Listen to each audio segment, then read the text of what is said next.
Welcome to Module 5 of our velocity-based training series brought to you by GymAware.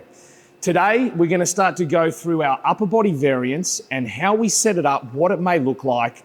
Obviously, nothing groundbreaking in regards to the exercise being used, but really good to understand how we set it up on the iPad, how we physically set it up. We've got Georgie back because she was such a good demonstrator, so she's going to go through some of the key exercises today as well. But we're also going to take it from the beginning as if you would have a GymAware unit set up ready to go, and also show you how easy it can be for an athlete to be able to select different options and to be able to input velocity-based work themselves. So if we take a basic upper body option like a bench press, a very commonly VBT measured option, we've got our GymAware device on the magnetic plate down the bottom there, as you can see. We also have our cloud software and GymAware app open, ready to go. So you'll be able to see in the visual that at the moment it's not connected. Very simple to click on the auto off here, and we can see it's starting to try and pick things up. So if Georgie was to now pull that tether to activate the system, we'll see it pop up in, and we click connect. It is also quite common and recommended to try and zero device whenever possible. So in this example, if Georgie was to put the tether back down to the start, we can open and we can now see whether we can re-zero the device. So we can simply click re-zero. We can see in that distance measurement, it is already picking up at 0.00, which is exactly where it should be. If Georgie now pulls up the tether again, we'll see that distance increase straight up to the bar height, which is exactly where we want it, ready to go. So we can then see we want to select the option. So in this case, we want to do a bench press. So if we go back to our all, these are all of our exercises in one, we can click search and simply start to type in bench press, and we will start to see some options appear. We have log bar, bench press wide grip, Swiss bar, neutral grip, all these different options that we can select from a bench press option. So if we go up and find our core bench press, which one we're going to be doing today. So for today, we can see bench press neutral grip. That'll suit our needs perfectly. We select it and we are ready to rock and roll, and we'll get stuck in. So once we're ready to go, I click prepare, and now it's got an auto record setting ready to go. So in this example, Georgie will take the bar off. We'll see as it senses a little bit of movement, it'll start to pick it up. So Georgie can do one rep, nice and controlled, and drive out, automatically picks it up, 0.56. So we're gonna see a little bit more concentric velocity from her here. Let's go, we'll go 3 more reps, driving through with a bit of speed, 0.67. That's the way. Now we're getting up there, 0.64, and then re-rack. Fantastic. And you'll see it'll sense that the set finishes, it'll go back to preparing, store that set. We can review 0.56, 0.67, 0.67, and 0.64. Very simple, very effective. This can be set up straight above so they can see it. We can hold it. We can have feedback for coaches, however you want to design it for your athletic group. When we're looking at this, and we'll take a very simple exercise to run through a couple of the options, we can set targets. We can set the target based on an athlete target, where I can click that, and then if I double click in, I can actually set what target range I might want for that lift. We can also then set the target as just being better than the last. We can set the target to be better than her PB, or we can set a squad target, which will go across the squad or even positional group, depending on how you want to set it up. So when we talk about amazing feedback, it is a very simple and effective way to give some really strong feedback. Sticking with the bench press to have a really comparable example, we've now just put the flex unit on, which, as we've spoken about in previous modules, is more of a laser beam type technology using the reflective mat.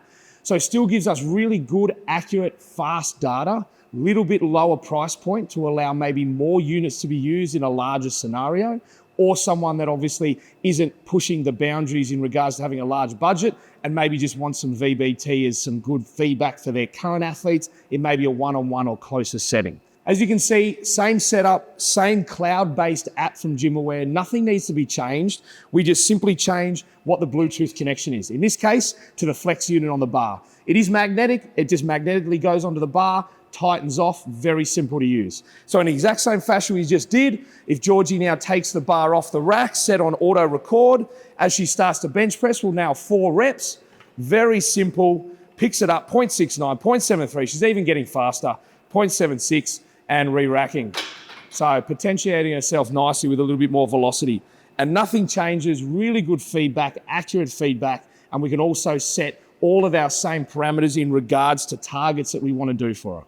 So if we start to take an example now of something that's far more powerful and far higher velocity and movement, we're going to look at a jerk and how we tend to set it up. And it's really important to understand that regardless of the exercise, that we set up the unit to allow the tether to be somewhat vertical during the lift, which means in this example, because Georgie will take a step back, we're going to obviously have a resting tether that has a bit of an angle to it. So we want to make sure that we are prepared for the movement that we're doing and make sure we keep the best line of pull that we can. Now, there is an allowance. We do have some angles. It doesn't have to be perfectly vertical the whole time. It does move around, so it can allow for that, but we want to do the best we can. The next aspect of this one is deciding what we want to use, whether it be a mean variant, whether that mean power, mean velocity, or a peak variant, like peak power or peak velocity. In this type of movement, if we do want to encourage a fast transition through the whole lift and we want to smooth it out, obviously like we've spoken about, we'll use that mean or average for the whole movement. But this is also a great example where in a lot of cases, I may not really care about the average because I know the start is going to be a bit slower and it is an explosive movement. I want the bar to be moving quickly, but what's most important is maybe the peak velocity that my athlete can achieve with the bar. So for that example, we may want to select peak velocity. So we're going to have a bit of a look at both and see the differences when Georgie does it. So Georgie's setting up for a split jerk in this option. She hasn't done a lot of split jerks, so for those connoisseurs out there, don't be too critical. But we can see a good vertical position of the tether. We're set up now to look at mean velocity. So mean velocity for a jerk split position. So we're going to nail 3 and have a little bit of a look and see what she does. Beautiful speed. 1.36, 1.33, and last one to finish. Really nice. 1.32, re-rack. So when we start to look at the results, we're sitting about that 1.3 across the board as our mean velocity. So if I want to encourage good intent across the entire movement, and it may not be specific to a jerk, it could be any exercise, we're looking to smooth it out as much as possible. But for the next option, we go, right, if I just want to see maximum velocity or a peak moment where we're getting maximum power output, then we want to look at the peak velocity measure or peak power measure. So let's have a look and see what the peak velocity is in another set of 3 and look at the comparisons. So as you can see, if I'm doing this mid-set, I can just click into it, move into peak velocity, lock that in, and it's still sitting on auto record. So as soon as Georgie starts, we'll start to see the results. Nice setup. We'll go for another 3 reps. Beautiful. 2.35 peak. Nice. 2.19 and 2.12. Well done. Re-rack. So we can see quite easily the transition between a mean and a peak. Obviously, for those playing at home, shouldn't be a surprise to you that the peak is far greater than the mean, but it also means we can be a little bit more sensitive with when that velocity drop occurs, because if we're looking for the maximum intent, maximum peak velocity position, these are really good measures for us to use for athletes, especially athletes that we're chasing very explosive movements with based on whatever period of their training block they're in. Sticking with our upper body variant options, a common one that we use is a landmine throw, especially for combative athletes, is a very common exercise to be used. And it's really great to use velocity-based measures for this as well. Improving power output and velocity output in this type of movement can be really beneficial for a number of athlete types. As you can see with our setup here, George is in a half kneeling position. The GymAware unit's set up directly under the sleeve of the barbell for her to be able to get maximum projection without coming in contact with the tether. We can see we've set it up as far as a landmine throw on her right. We're going to be looking at mean velocity in this example. But again, as I said, depending on your context, you can use peak velocity if you're really charging for maximum velocity feedback. So for the setup, we can see we've selected a landmine throw on the right. In this example, I've got mean velocity set, but as we've spoken about, peak velocity could be the solution for what you want as an outcome, depending on the feedback that you want to the athlete. But in this example, we've got mean velocity ready to go on auto record. We'll stick it up, ready to go. And when Georgie's ready to throw, we're going to nail 3 throws and see how we go. One, good, reset.